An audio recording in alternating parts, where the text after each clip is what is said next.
This video is on how to make the brackets. So we need two brackets, and you can notice that they are extra thick. So what they are is two pieces glued up together. What we need to do is we need to start with two pieces glued up together. So our first step number one, is we need to rough to length on the miter saw two pieces 11 inches long. And there's no sense of grabbing a 12-foot long board and chopping little 1-foot sections out of it. You're going to find we got lots of scrap wood around. So grab some pieces, the cut off ends that are just kind of laying around. And step number one, rough to length, miter saw, two pieces 11 inches long.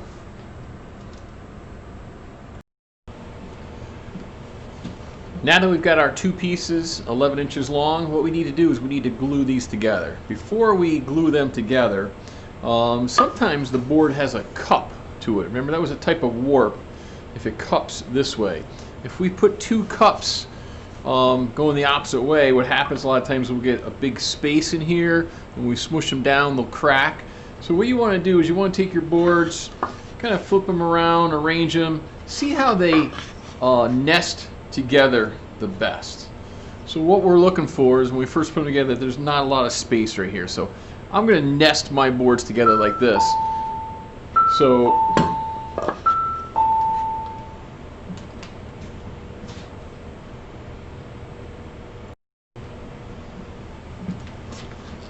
once you have your two boards cut to 11 inches, we need to glue them together. So step two is going to be the glue up. Before we glue up though, what you want to do is you want to take your boards, and sometimes the boards have a cup to them. It's a type of warp. The cup goes this way, so it's bent this way. So what you want to do is you want to take your two boards and try and fit them together and see how they fit together the best. What we're trying to do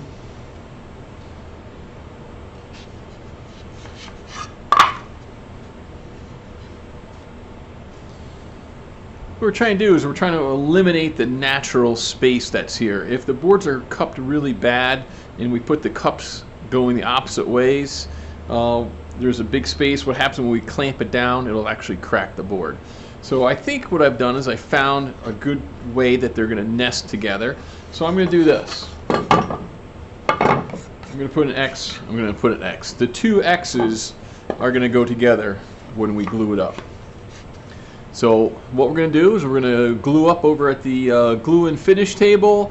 We're going to use the bar clamps. Make sure the bar clamps are open as far as they can go, so lefty-loosey. We're going to have to put some scrap wood pieces in here. These are called cawls. So what's going to happen, they're going to protect our project from being squished and damaged, and they also even out the force. They spread out the force. And we're going to go ahead and we're going to glue our project up just like that. Alright, so my favorite part, get the glue out, and what we're looking for is a nice thin even coat of glue across the entire board, so every surface. We put a whole bunch of glue on. What happens is it just squeezes out all over the place and makes a mess.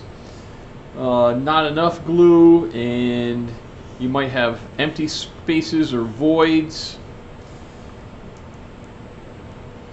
This is just like finger painting. Brings me back to the kindergarten days. Alright, so I got a nice even surface of glue on one piece. I'm going to go ahead and I'm going to nest them together.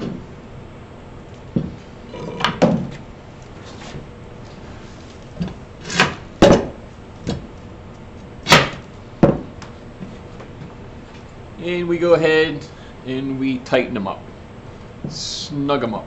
When we're tightening them up, what we're trying to do is make sure the ends are kind of lined up, the top is kind of lined up, but they're going to want to move on you because the glue is slippery.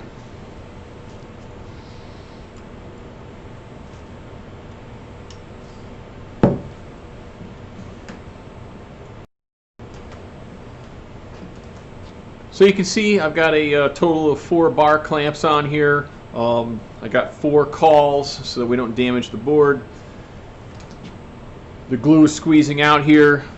It's going to take 24 hours for this to dry. So what you need to do is put your name and period on your project, pick the project up, put it in the drying room. Notice that before I started, I had my clamps out ready to go. I had newspaper down. I wouldn't want you to get the table dirty. That's a joke. Table's filthy. However, it's much easier to clean up when you have newspapers down. We just pick this up and crumple everything up.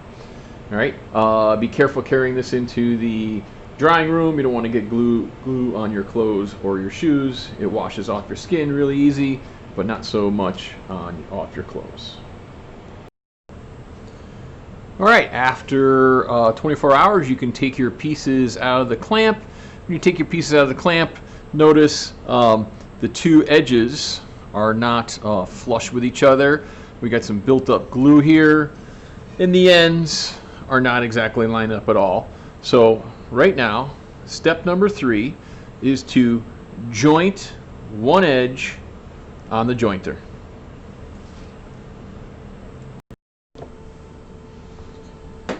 I have one edge nice and flat, straight and smooth because I just jointed it.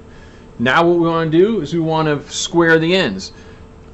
From this edge to this end, I want this to be 90 degrees. Same over here, from this edge to that end, 90 degrees. So what we're going to do is we're going to go to the miter saw. We're going to square the ends. We're going to take a sliver cut here. Slide it down, keeping the jointed edge against the fence.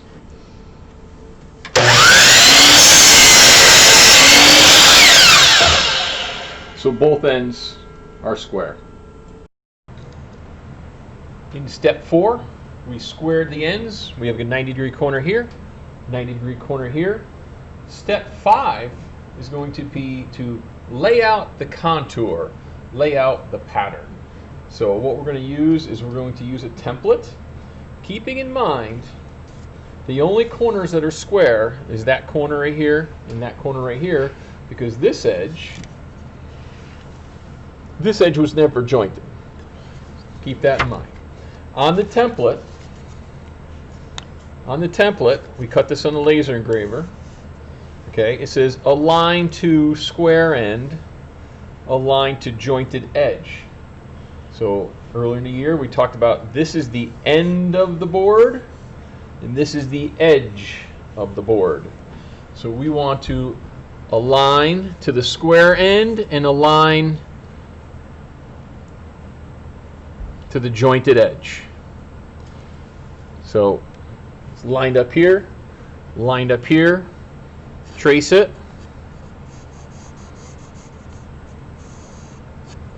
We need 2 brackets. So essentially what we're going to do is after we get done tracing, we just roll it over. Again, we're lining up the edge and we're lining up the end. Trace.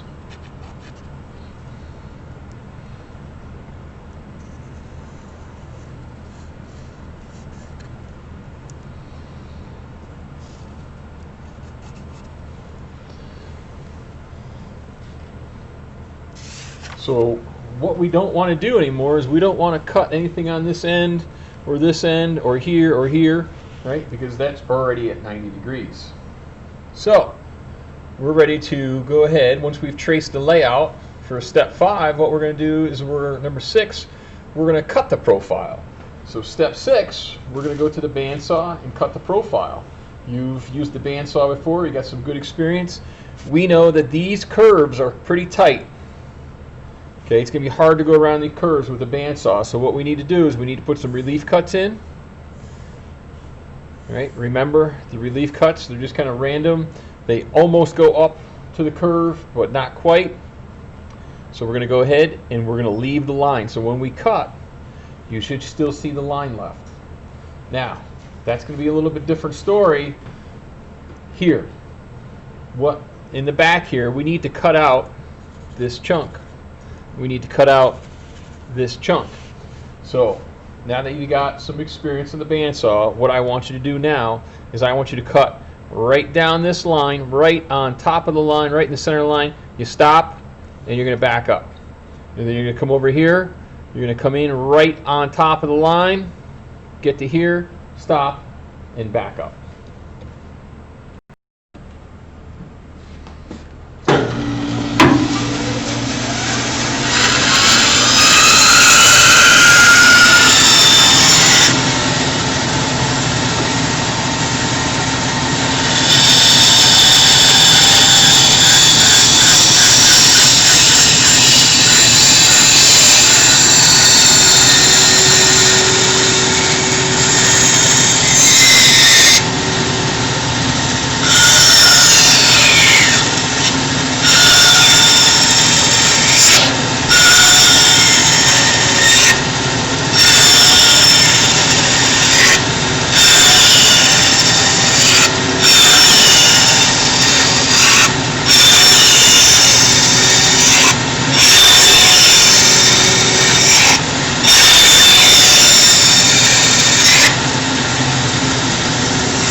On the curves, I've left the line.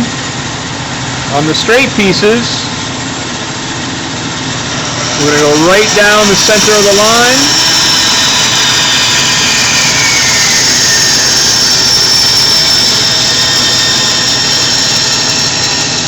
Stop, back up.